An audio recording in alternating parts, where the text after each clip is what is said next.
তোমাকে কি বলতে চাইছেন, তারপরে দেখবো যে উনি তাহলে কবে কলটা করবেন।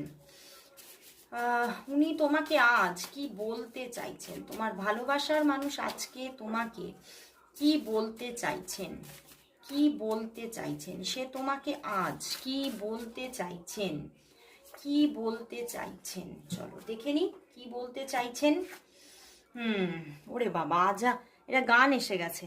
আজ আবার সেই পথে দেখা হয়ে গেল, কত গান কত সুর মনে পড়ে গেল, বলো ভালো আছো তো, বলো ভালো আছো তো।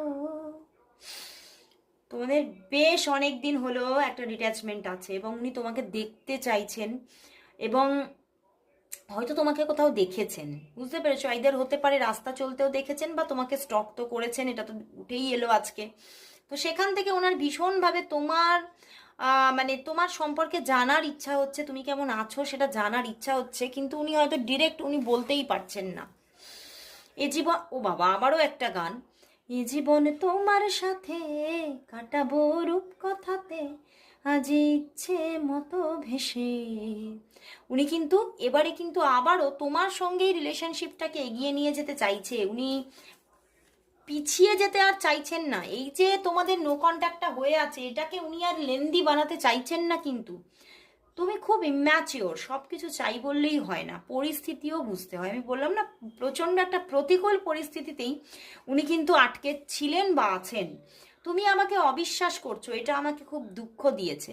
মানে উনি হয়তো এমন কিছু কথা বলেছেন বা এমন কিছু ইস্যু বলেছেন যেটাতে তুমি অবিশ্বাস করেছো, কিন্তু উনি বলছেন অবিশ্বাস যে তুমি আমাকে করছো তাতে উনি দুঃখই পেয়েছেন। উনি তোমাকে যে কথাটা বলেছিলেন তার মধ্যে কিন্তু মানে রিয়েল ব্যাপার আছে, রিয়েলিটি আছে। ওকে, তো চলো তাহলে দেখে নেব উনি তোমাকে